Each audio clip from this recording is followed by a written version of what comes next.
As you know, the mayor likes to say it's not me, it's we, and all these governmental partners have jumped in right with us, so thank you. We'd be remiss if we did not recognize the rest of our Rochesterian partners who are here tonight. We have leaders from higher education, our universities and institutions, leaders from nonprofit community, business leaders, including President of the Rochester Chamber of Commerce, who also happens to be a former mayor, and former Lieutenant Governor Bob Duffy. Several leaders from Rochester's faith community are here tonight, as are members of the Race Commission and those working with the city, county, school district, and urban league to implement the race recommendations. And members of the Mayor's Youth Advisory Council and other youth leaders in our community. And I'd like to wrap up by recognizing our partners in organized labor. One of the Mayor's top priorities has been developing, supporting, and empowering city employees. So I'd like to give a special shout out to members from the Police Locust Club, led by Mike Mazzio, the Firefighters Association, led by Eddie Santiago, CSEA President Margaret Chatterton, AFSCME, led by Mike Rivera, and the IUOE, led by John Tarusik. We count on the work you do for this city every day.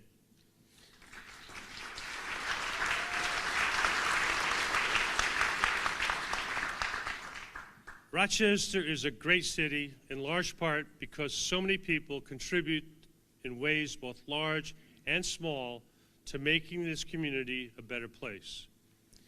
And thanks to all our partners. Now I'd like to introduce a special guest who's here to introduce the mayor, someone who knows the mayor very, very well. In fact, they're related. As you know, Cameron Evans. He's 12 years old, and please welcome him to give a very special introduction to our mayor.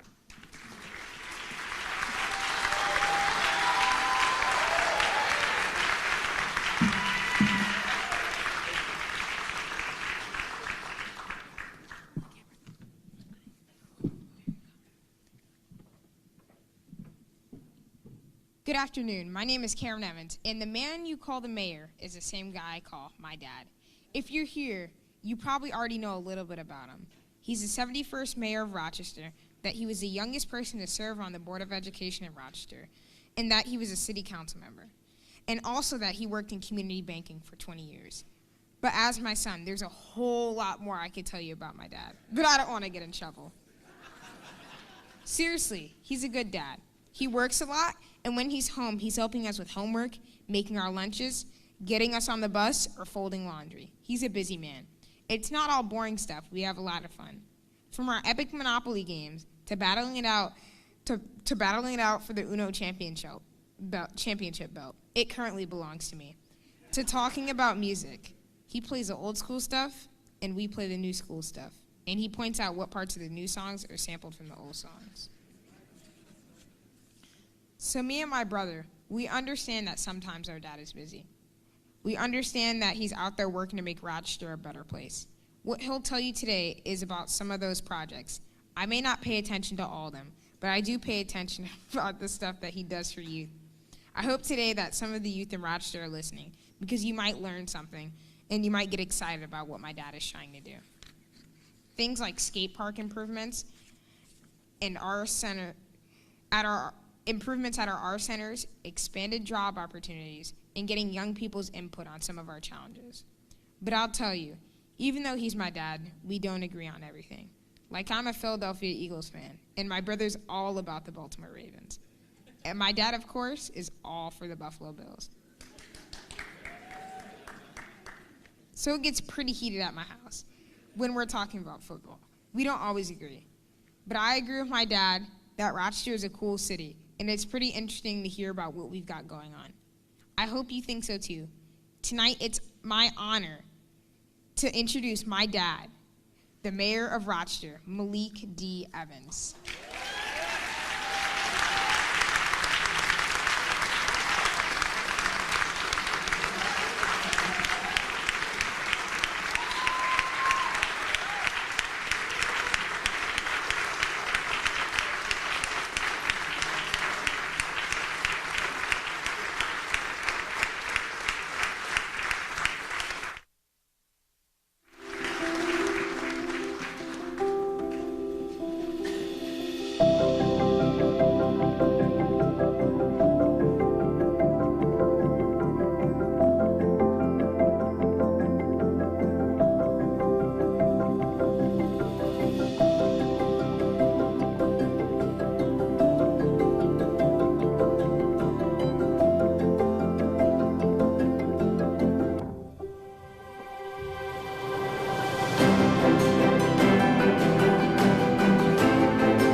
Thank you.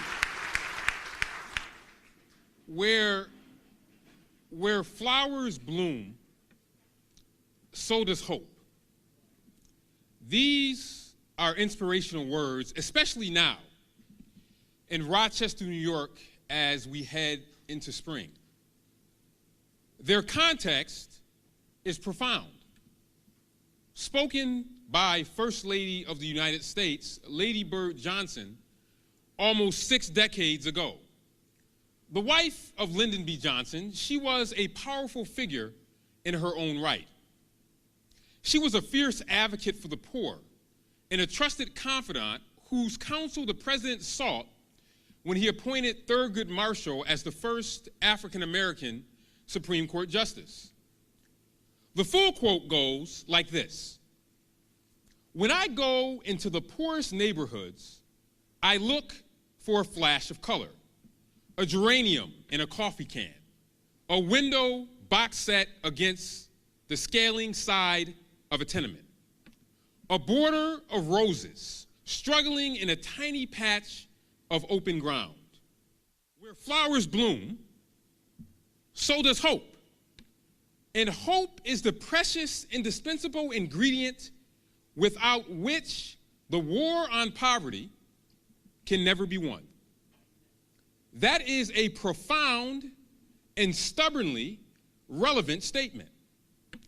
Because here we are today, nearly 60 years later, and the war on poverty is far from won. Here we are today, 474 days into my new term as mayor, but who's counting, of a city where poverty is the greatest challenge. Here we are today where I'm convinced that a big part of the reason for the persistent poverty is that we've been overlooking the one precious ingredient, the indispensable ingredient that Lady Bird Johnson spoke of: hope. The hope that lives and breathes in the hearts and souls of the people of Rochester, the hearts and souls of the people in this room. Thank you all for your hope for Rochester, your passion for Rochester. You're here tonight because you love our city. You are the people who are making Rochester bloom. You are the people who raise our children and nurture their hopes and dreams. Like the beautiful children from ROC Music, whose music you heard as you arrived tonight. Weren't they incredible? Let's give them a round of applause.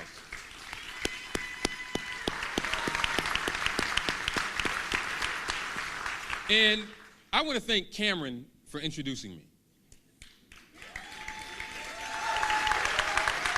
Not only is he my son, but he is representative of the future leaders of Rochester. Our youth have all the potential in the world, but we must give them the tools to be successful. Not only are our youth our future, they are also our present, and Cameron is proof positive of that. The importance of service has been instilled in him by me and by my father and mother, his grandmother and grandfather. I work every day to model this for him and his brother Carter. Let me also thank my wife, Shawanda,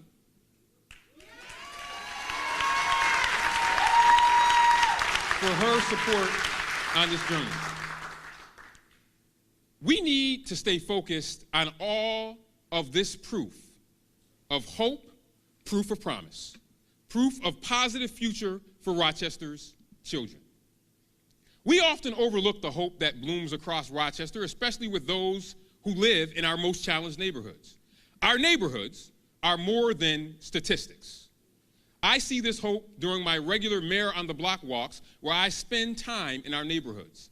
Every neighborhood in Rochester is home to people who have hope, and that's where we'll find the solution to our challenges, the key to our success in their hope.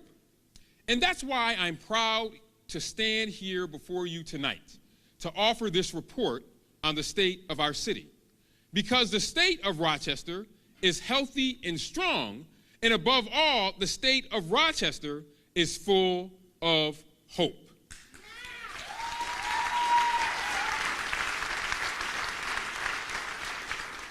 Rochester is full of hope. Rochester is ready to bloom. Like the blessing of spring following the trials of winter, Rochester is ready to bloom because the people of Rochester refuse to lose hope. They refuse to give up on Rochester. They're fighting for their neighborhoods. They're fighting for their futures. They're fighting for their children. All they need is the chance and opportunity, a simple opportunity to turn their hopes and dreams into reality, a simple opportunity to give their children a better life than their own. An opportunity is where our true challenge lies. Opportunity is the turning point between success and ruin. Because hope without opportunity, and I know our pastors are in the room, it is like faith without works, it is dead.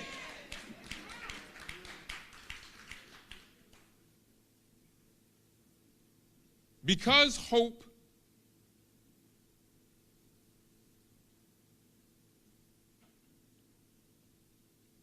okay.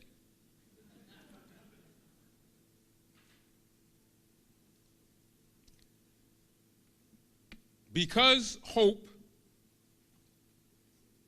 without opportunity is dead, and too many of our residents, especially our black and brown residents, have been denied access to opportunity. Because hope inspires confidence in those who have the capability to invest in Rochester and create more opportunities.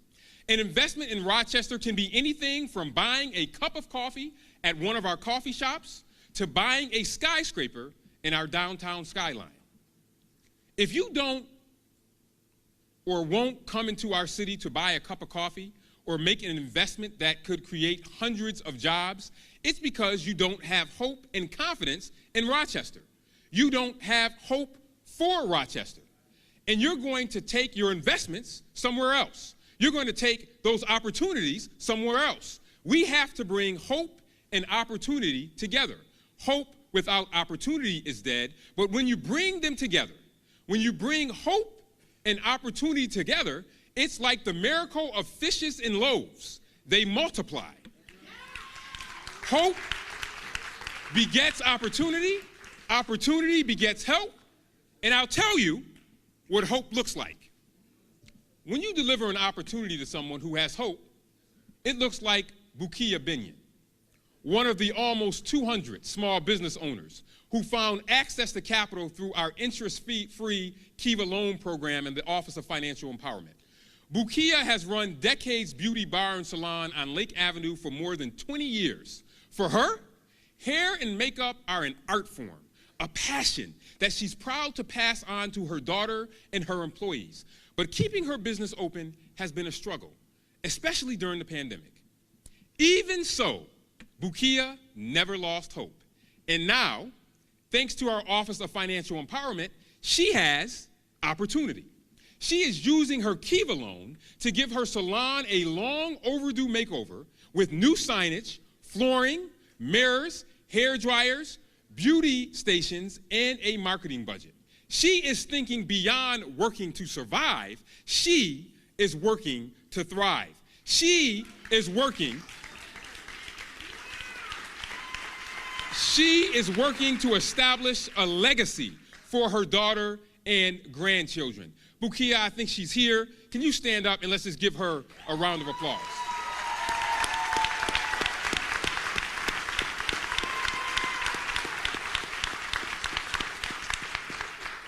Opportunity begets hope. Hope begets opportunity, and I'll tell you what it looks like. When we inspire hope in an investor with opportunity, it looks like Ocean Applied on Anderson Avenue. This is an industrial-grade photonics manufacturing company dealing with some of the most sophisticated and cutting-edge technologies in the world. It's part of an international firm based in Orlando, Florida. As their facility approached the limits of its capacity last year, company leaders were faced with the decision to expand here or move their Rochester operations to another city.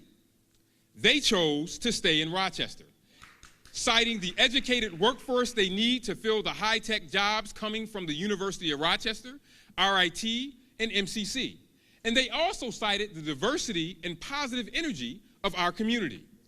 Our neighborhood and business development department supported that expansion with a $100,000 grant for furniture, fixtures, and equipment. And of the 100 new jobs that will be created, about 70 of them will go to city residents. Ocean Applied had the opportunity to take their investment somewhere else, but their hope for Rochester, their confidence in Rochester, led them to make that investment right here in our city, to create jobs, more hope, more opportunity for our residents. And it paid off. Just last month, Ocean Applied was named one of the best places to work in New York State by the New York State Council of Society for Human Resource Management, a measurement that was heavily based on employee feedback. Clearly, they like working in Rochester. Opportunity begets hope. Hope begets opportunity. Whether it's the time-honored essential service of hair and beauty or the latest advance in industrial use light waves, the formula is the same. The cycle of success is the same. Opportunity begets hope. Hope begets opportunity. That's the cycle of success that will take Rochester to the place it belongs, to the upper echelon of great American cities. That's the cycle of success that will deliver prosperity to future generations of Rochesterians. It's the cycle of success that Atlanta Mayor Maynard Jackson set in motion 50 years ago when he pushed a major expansion of the Atlanta airport with a new international terminal. With that one project, that one bold project, he forever changed the trajectory of Atlanta's growth from one of the most prominent cities in the South to one of the most prominent cities in the world that hosted the 1996 Olympics. And he also created the conditions that helped create many black millionaires and moved hundreds of thousands of black and brown families into the middle class. Because Maynard Jackson insisted that 25% of construction contracts be awarded to minority firms, thereby creating today's minority and women-owned business enterprise program in the process. That's what it looks like when you bring hope and opportunity together. Ladies and gentlemen, I say that Rochester is due for its own Maynard Jackson moment.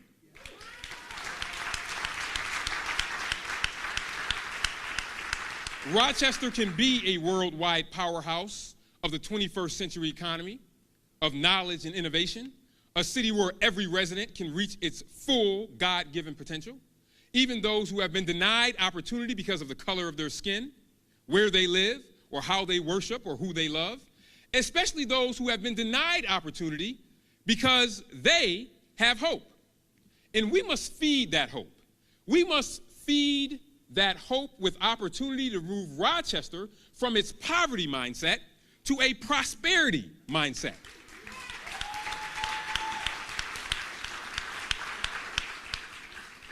We create a safe, equitable, and prosperous Rochester by inspiring hope and delivering opportunity for everyone. We accomplish that mission by bringing people together. All the people, our partners in government, labor, education, philanthropy, the not-for-profit sector, our partners in the community, our partners in the private sector, our faith community, our partners right here in the room. Partners like County Executive Adam Bello, the other half of the most productive relationship between a Rochester mayor and a Monroe County executive since Lucian Moore and Tom Ryan.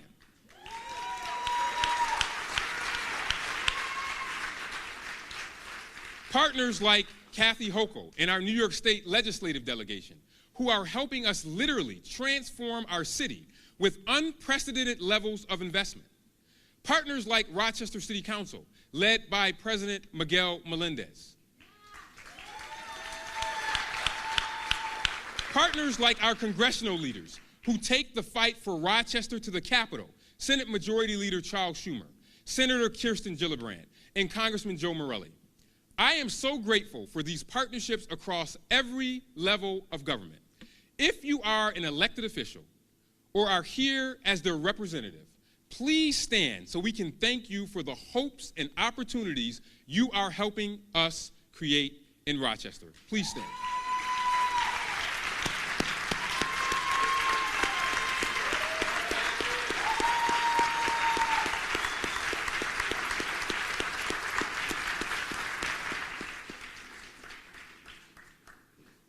As one of my mentors, Bill Johnson, said, and as I continue to say, it's not me, it's we.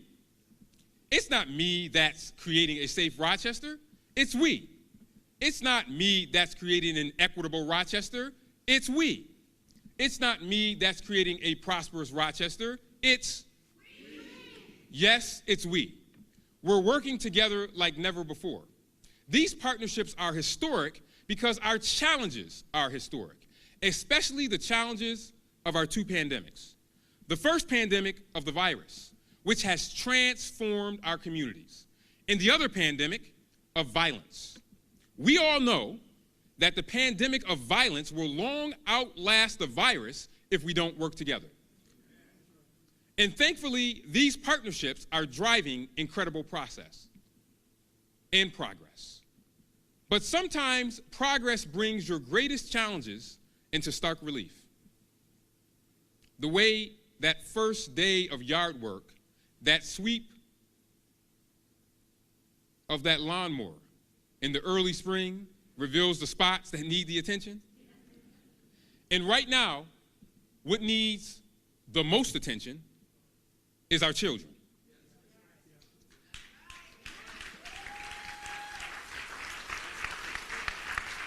That's why this year, we're focusing our progress through the lens of youth to find every possible opportunity to support them. Now, to be clear, the vast majority of our youth are doing the right thing. Cameron and our young musicians from the rock music are wonderful examples of that. But there are many youth who need our help. And unfortunately, that number is growing and the dangers they face are becoming more acute.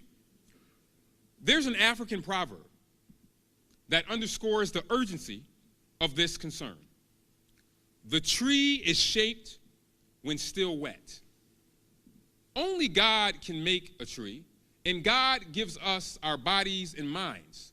But our character begins to form the moment we're born. And it's our parents and caregivers who instill the core values that help us shape our character. Character is formed by the decisions we make. So as our parents introduce new choices over time, they teach us how to make decisions. Like a sapling tree, our character is soft and bendable when you're young, but grows to be sturdy and strong when we're older. It becomes the reference point we use to make difficult decisions. And right now, that's a frightening prospect. Because too many of our young people are facing a crisis of character and conscience like we've never seen before. They're making choices they're not ready for. They're making life-altering decisions before they even know what life has to offer, if they even survive. Many experts, and I talk to them all the time as mayor, many experts believe it was the pandemic, and social media plays a role. There are just too many illegal guns out there, and too many youth who don't have the capacity or ability to resolve their differences without resorting to violence. Whatever the reason, these kids need our help.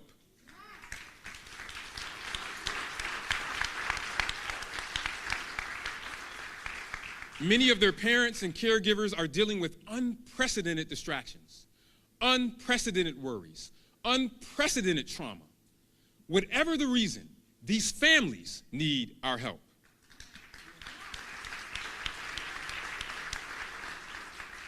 These TikTok challenges to steal cars, and the growing number of teenagers being pulled into violent crime and getting killed.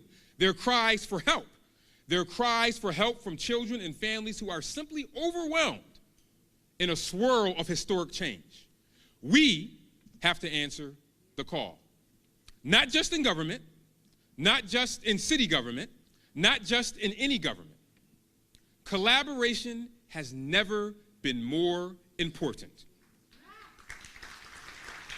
We all have to answer the call to address the crisis of character and conscience among some of our youth.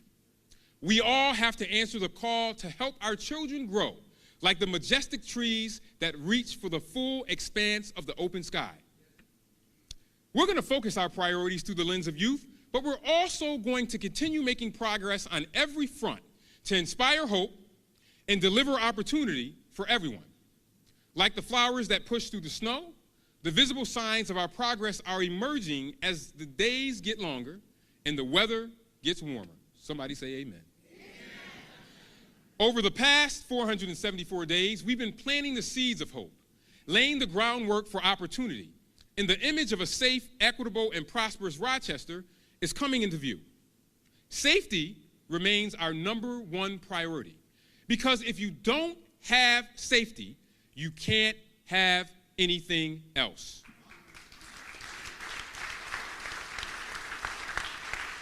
And by safety, we're talking about the broadest use of the term, perception and reality. It's hard to inspire hope or deliver opportunity when people don't feel safe. Our police and fire and emergency communication departments are on the front line of emergency response services, and I couldn't be more grateful for the courage and commitment these men and women demonstrate every day.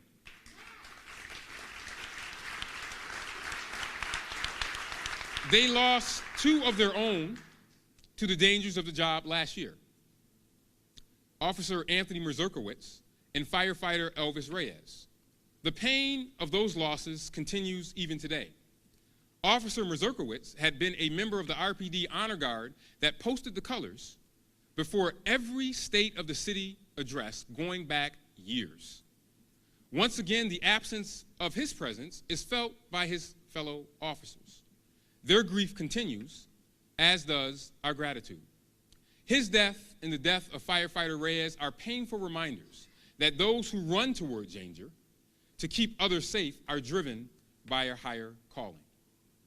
All of our key priorities affect safety, especially economic empowerment, which is why I'm especially proud of the work being done to offer more employment opportunities for our youth. Because the best way to keep kids out of trouble is to give them a job. Every child who wants a job should be able to get a job. I want our kids to be so tired from working that they will not have time to respond to some TikTok challenge or get pulled into a dispute on Instagram or Snapchat that could get them killed. So we expanded our summer of opportunity, raised the pay for lifeguards and recreation workers, and are offering stipends for summer enrichment programs. We also created a revolutionary youth agriculture program where young people are learning gardening skills while earning money. Cultivating Community is a program to target children and young adults as a way of introducing agriculture and science while also renewing the local community.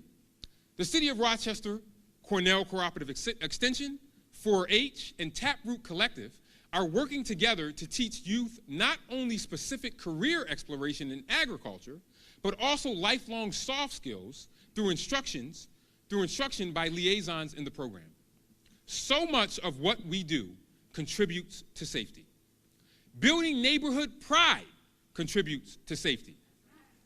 We're going to plant 2,000 trees this year with the goal to plant 6,000 by the end of 2025.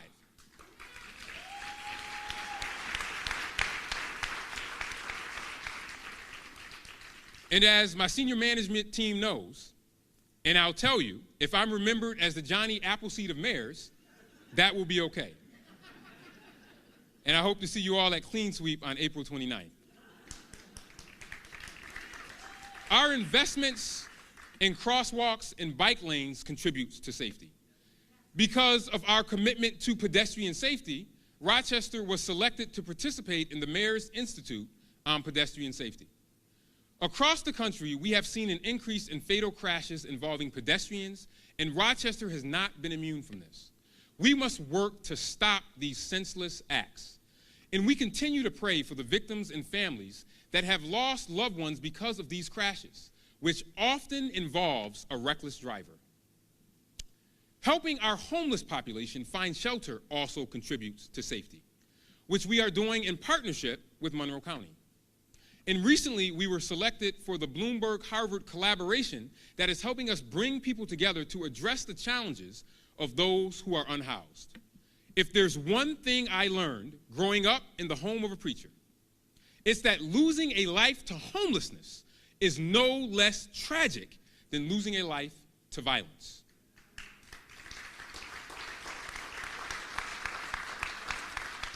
We will soon be announcing a plan to use our share of the millions of dollars we are receiving from the opioid settlement.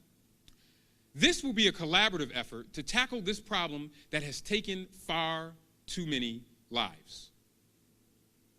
The fire department is stepping up efforts to improve beyond its more traditional mission, like investing in data analysis and incident mapping to improve its emergency medical response. And our emergency communications department is finding ways to divert medical calls that can be treated over the phone to reduce call volumes for firefighters and ambulance crews. The nurse navigation program gets Rochester and Monroe County patients to the right level of care, which may or may not include transportation to a hospital emergency room. Some 911 calls for non-urgent injuries or illnesses will be transferred to a licensed nurse who can assess the patient's symptoms and refer them to the most appropriate medical care, including a referral to a local clinic or urgent care, as well as a virtual visit with a physician. We're looking for every opportunity to improve our emergency response. But of course, our most pressing challenge is violent crime. Like I said, we have a pandemic of violence that requires all hands on deck. I'm keeping our city under a gun violence state of emergency as one way to confront this issue head on. There are no magic wands, and this state of emergency is just one of many tools we are deploying. I'm gratified, but not satisfied, that the numbers of shootings and firearm-related deaths are trending downward, and I hope to accelerate that trend line in the months ahead. So far this year, compared to this time last year, the number of shooting deaths is down by 56%. Shooting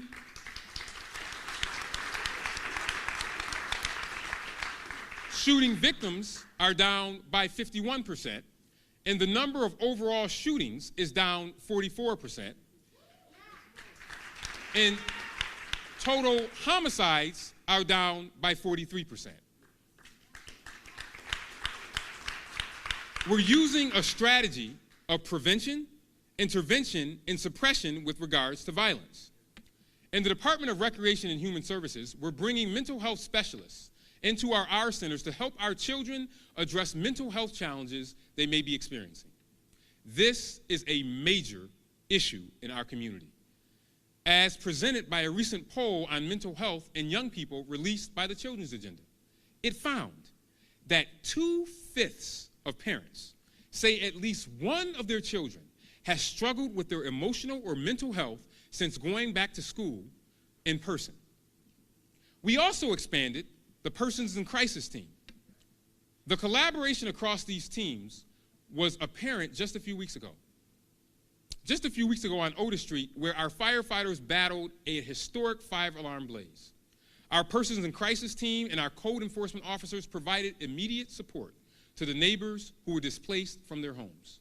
Their ability to work and bring much-needed calm to a dangerous and chaotic situation offers an excellent example of the top to bottom leadership and operational capacity we strive to achieve every day across the function of city government.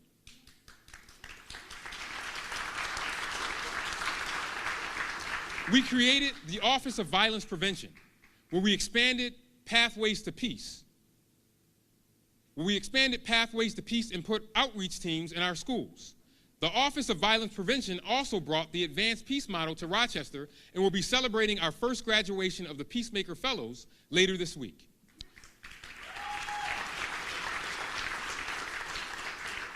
We're bringing our partners in the human service sector together through our Peace Collective, where the price of admission is a commitment to collaborate. And these agencies are coming up with some really innovative, out-of-the-box ideas, like teaching teens and young adults to become barbers, conflict resolution skills, music production, and other employment training. Like I said, it's an all-hands-on-deck approach. The police department is at the forefront of our suppression efforts, and they're responding to the unprecedented nature of these challenges with an innovative, methodical, and surgical approach to help in the facilitation of putting an end to senseless crime. Our crime problems can be summed up with the 3 C's: concentrated poverty, concentrated trauma, and concentrated violence. About 90% of our shootings take place on about 10% of our street segments. And of the number of people engaged in the most violent activity is just a few hundred among a city of a population of more than 200,000. That matters. That matters because it affects how we police. We will not criminalize entire neighborhoods because it's a small subset of people that seek to wreak havoc in our city.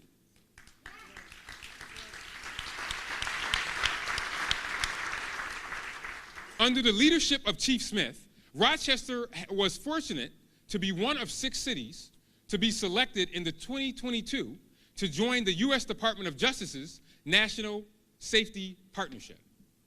This provides a framework for the interagency coordination at the local, state, and federal levels of law enforcement agencies and dedicated prosecutors.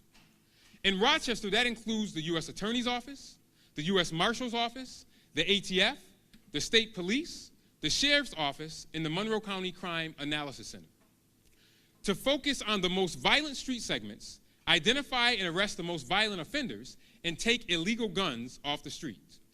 Last year, more than 60 people were referred to the U.S. Attorney's Office on federal gun charges, and the RPD recovered more than 800 illegal guns at a rate of more than 2 per day.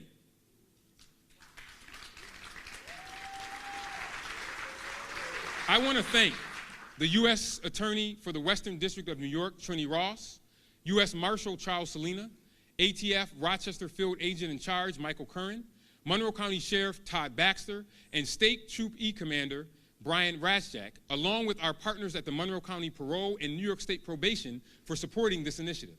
This has played a big role in the reductions of shootings I told you about minutes ago. Let's give all of our partners who are involved in our prevention, intervention, and suppression efforts a big round of applause.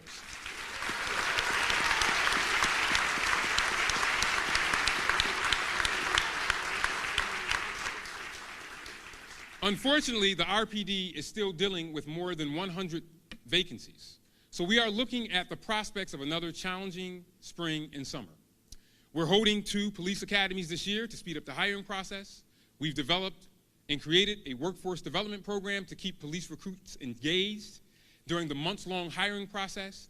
We've introduced an officer wellness program, and I'm proud to say we're bringing back the Police Athletic League. They're also moving forward on the trust-building initiatives with the community. Every one of our officers has received de-escalation training. 23 officers attended crisis intervention school. 12 officers went to assisting individuals in crisis training, and we sent 2 to a National Youth of Force Summit. And our crime prevention officers attend neighborhood events and community meetings at a rate at almost 2 per day, including weekends and holidays. We're focused on creating an equitable Rochester to inspire hope and deliver opportunity for everyone. Rochester can't be prosperous if half of the population is denied access to opportunity and shut out of the economy.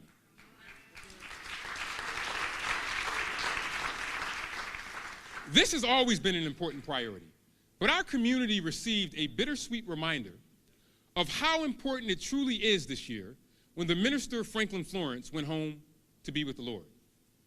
By opening the doors of our largest employers to minority workers, Minister Florence moved hundreds of thousands of black and brown residents into the middle class. His life will be a source of inspiration in our community for generations to come. As you look around the progress we are making, never forget the people like Minister Florence, a true giant whose shoulders we stand on today.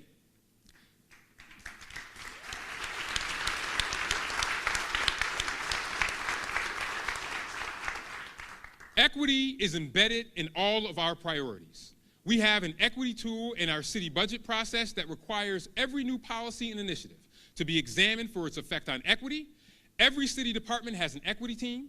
Two of our most ambitious equity initiatives are the Guaranteed Basic Income Project and the Lead Water Service Line Replacement Project, both of which are being advanced with our allotment from the American Rescue Plan Act. I want to thank our congressional delegation for delivering these funds to our city. We're gearing up for our Guaranteed Basic Income pilot program, and the Lead Service Line Replacement Project is well on its way toward our goal of replacing every old lead pipe in the city by 2030.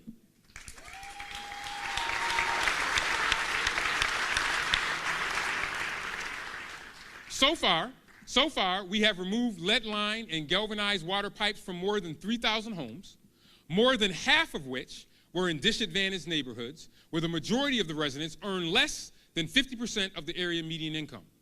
By the end of this year, we removed 2,500 more lead pipes, with 80% coming from homes in disadvantaged neighborhoods, and we have plans to remove another 3,000 in 2024.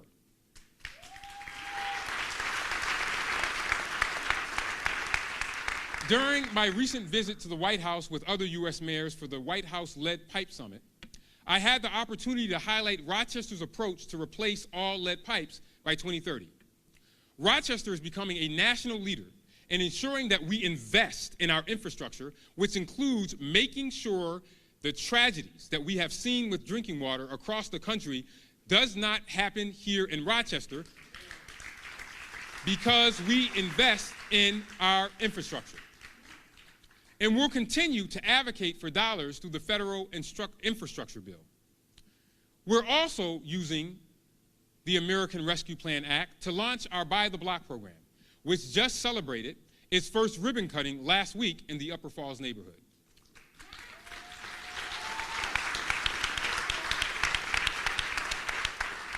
Carolyn Granville, the owner of the house on Thomas Street where we celebrated that ribbon cutting, is here tonight. Carolyn, please stand up and let us congratulate you on your new, beautiful home.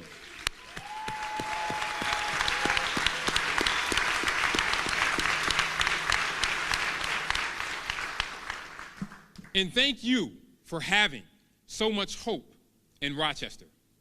Upper Falls has some of the city's highest rates of poverty, and that's not an accident. It's not an accident. It's the result of deliberate segregation policies like redlining, the outcome of a Depression-era home financing program that denied loans in neighborhoods of color. When you look at the map of a city, and you look at city neighborhoods with the highest rates of crime and violence, it is almost a direct overlay of the areas of the city that were redlined. And today we are making a deliberate decision to right that wrong. We are making a deliberate decision to right that wrong.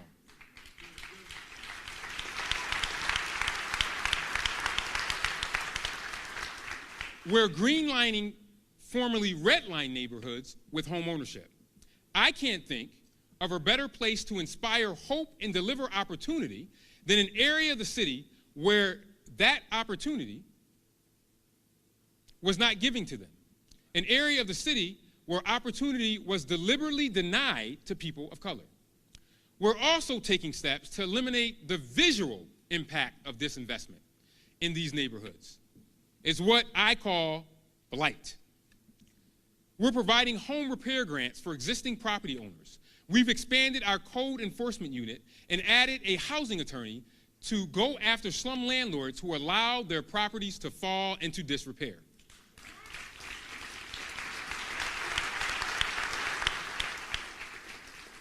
I want to thank our Housing Quality Task Force that I convened last year for their work and recommendations. Our Office of Financial Empowerment is helping residents achieve economic mobility with an initial focus on 3 groups: youth, potential homeowners, and entrepreneurs. Bukia Binyon is a great example of one of the entrepreneurs who took advantage of those services. The Office of Financial Empowerment is also helping to prepare potential homeowners for our Buy to Block program by providing individual financial counseling to get them mortgage ready. I'm especially proud of the financial education programs we're providing to youth in our R centers. Last year, numerous young people opened savings accounts as a result of their guidance. Another equity program I'm especially proud of is the expansion of our MWBE team in the Purchasing Bureau. Just a few weeks ago, we hosted the first ever upstate New York MWBE conference to help minority and women-owned businesses across upstate New York.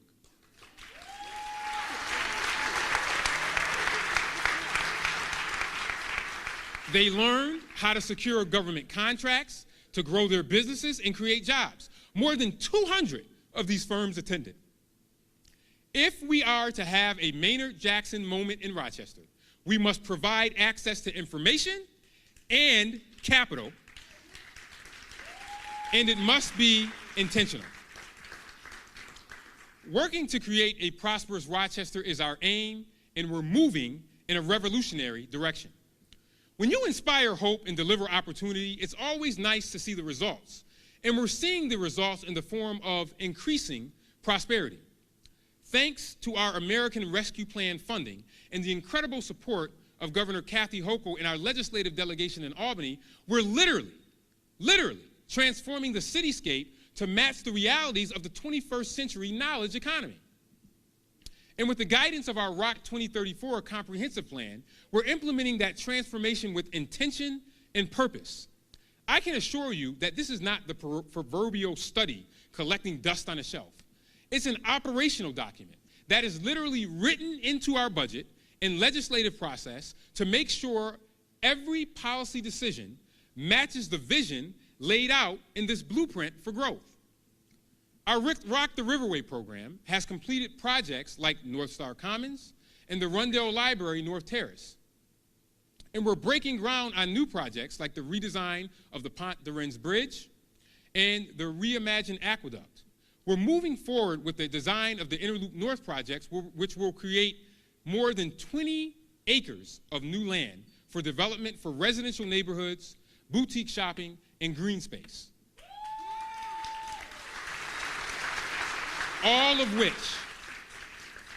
which has a very important equity component because this part of Northeast Rochester was torn apart by the original construction of the Interloop.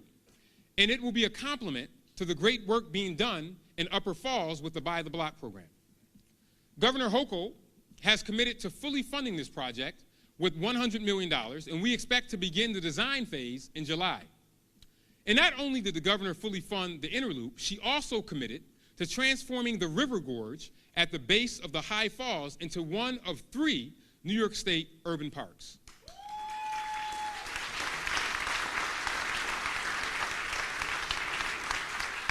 You know, when I see my fellow mayors at various meetings, I often tell them that Rochester has something no other city has: an historic canal and a great lake connected by a river with a 96-foot waterfall in the middle of downtown.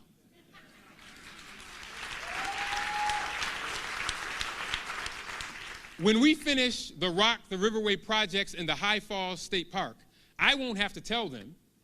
They'll be telling me how lucky I am to have all of these things, as if all of these projects just happened by themselves. You know the story of the turtle on a fence post, right? If you see it, and if you know the story, if you see a turtle on a fence post, you know it didn't get there by itself. Someone helped put it there. When people come to Rochester to see our amazing waterfront features, they're certainly marvel at God's creation in our beautiful natural environment. But the infrastructure they'll be standing on will be a whole bunch of turtles on fence posts. So thank you to the many partners that are helping Rochester reach new heights. And thankfully, that experience won't be marred by the current abomination to the eyes we see at one of the corners of Clinton Avenue and Main Street in the heart of our city. And that's because we're moving forward on the Downtown Revitalization Initiative with the additional support of Restore New York funding, over $10 million in public investment and millions in private investment will finally transform Main and Clinton, and that work starts this year.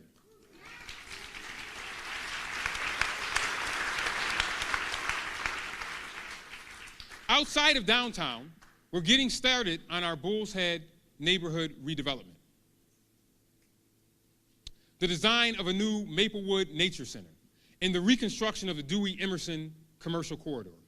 All told, from the beginning of 2022 through the end of this year, we'll have started or completed 30 transformational infrastructure projects for a total investment of almost $200 million.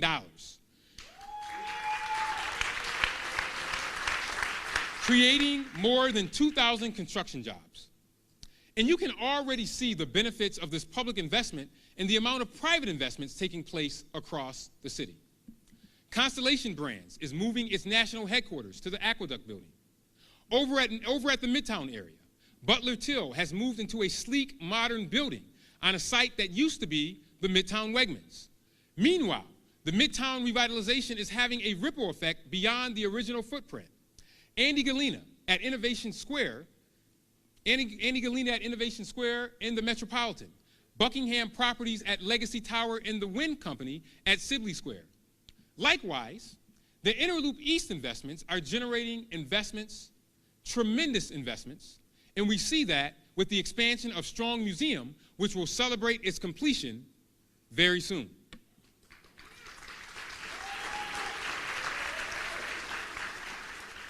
And dozens of chefs and culinary arts and creators are taking advantage of the industrial kitchen facilities in the downtown commissary, our food business incubator in Sibley Square.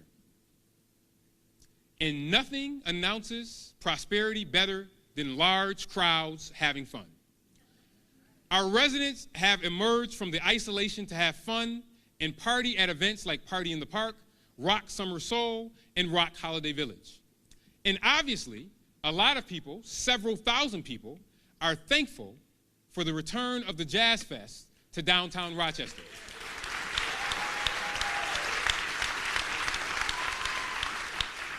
Especially at Parcel 5. The benefits of these crowds are obvious. For one thing, few things make people feel safe than large gatherings with other people.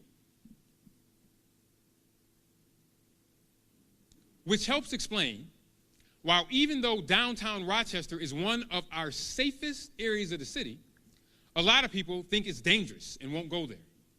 We have to fix that perception with more events to attract more people to the center city, which is why we are excited and interested about the conversations around creating a downtown business improvement district, the BID. We are one of a few major U.S. cities without a BID in its downtown.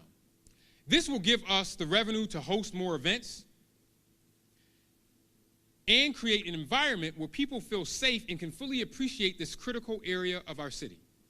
Our center city is becoming a live-work neighborhood, an increasingly diverse live-work neighborhood with a mix of affordable and workforce housing and a vibrant collection of innovative and creative class companies creating good-paying jobs. But for downtown to truly be successful, it has to be more than just live and work. It has to become a live, work, play neighborhood. It has to be a place that invites residents and workers out of buildings and onto the sidewalks and parks and our new waterfront destinations to engage with visitors. Job creation and job retention are the cornerstone of economic prosperity. And our business development team is making great progress on this front. Like they did with Ocean Applied and Constellation Brands, they're supporting almost $90 million in private investments among businesses that are opening or expanding in the city. This includes Vinieri Chocolates to our newly renovated and revitalized East Main Street corridor in the Beechwood neighborhood. And the construction of a new manufacturing plant for Pico Precision Products on Lau Avenue.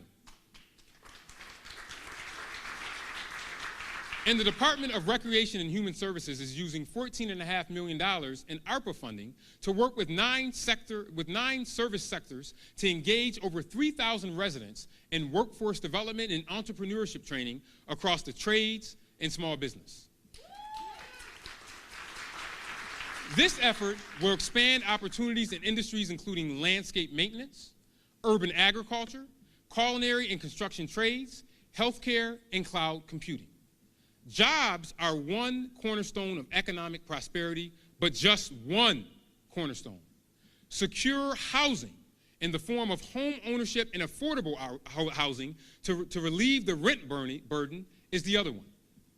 Since the start of 2022, we've completed or started projects to build or renovate over 1,100 affordable units, including 48 for extremely low-income residents and 244 for very low-income residents, for a total investment of an astonishing $441 million. That's almost $500 million in investments in just 1 year. These include the new Edna Craven Estates, Pueblo Nuevo, and the first Genesis Baptist Church developments in Upper Falls, which will bring added value to our by-the-block affordable home ownership program.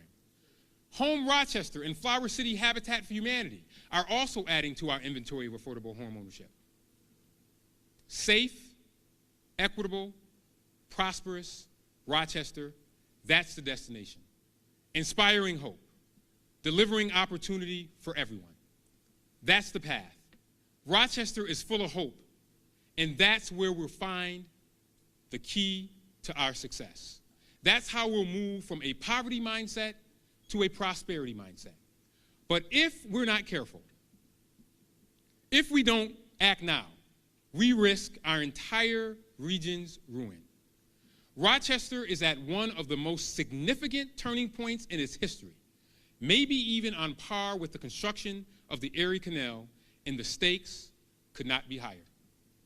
One path from that turning point leads to great reward, where all of the factors of Rochester's awesome potential finally come together to propel our city to national prominence and draw more and more outside investment.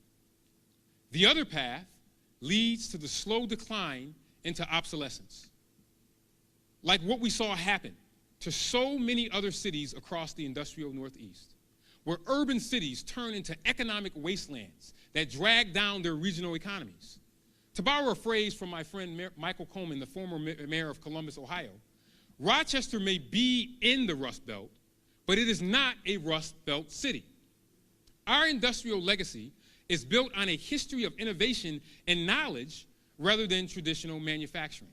And that gives us a strong foundation for the transition to the knowledge economy with companies like Ocean Applied. But with our history of segregation and discrimination, it has left us with another legacy, a legacy of poverty that threatens to undermine the integrity of our strong economic foundation. We used to call this the tale of two cities, two Rochesters, the city of poverty, the city of prosperity. But it's really the tale of two histories, two legacies, the legacy of poverty and the legacy of prosperity. These two histories were always on a collision course to a single legacy. At some point, either our legacy of poverty will drag down our legacy of prosperity, or our legacy of prosperity will lift up our legacy of poverty. The pandemic accelerated the pace of that course. And the funding we received through the American Rescue Plan Act and the support of the state has created this once-in-a-lifetime opportunity to bring meaningful change to our poverty problem. We can't squander this opportunity. We may never have another one. So it's up to us. It's up to us to determine which path we're going to take, which legacy we will leave our children. Poverty or prosperity? So I close with the wisdom of Dr. Martin Luther King Jr., who clearly understood the significance of legacy when he talked about his own funeral in a sermon delivered on February 4th, 1968, exactly 2 months before he was assassinated at the age of 39. He called it the drum major instinct, and he talked about how it's simple, human nature, to want the drum major, a desire to be out front, a desire to lead the parade, a desire to be first. If he were alive today, Dr. King might have called the sermon the social media influencer instinct. Everything he said in 1968, 55 years ago, is still true today. As we come up on this turning point for our city, we have to ask ourselves, what kind of drum majors do we want to be? What kind of influencers do we want to be?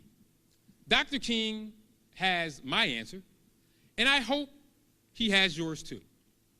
He said, if you want to say that I was a drum major, say that I was a drum major for justice. Say that I was a drum major for peace. Say that I was a drum major for righteousness. And he closed the sermon with this: I just want to be there in love, and in justice and truth, and in commitment to others, so that we can make of this old world a new world. Let's make old Rochester a new Rochester, a Rochester that inspires hope and delivers opportunity for everyone. Thank you all, and God bless the city of Rochester.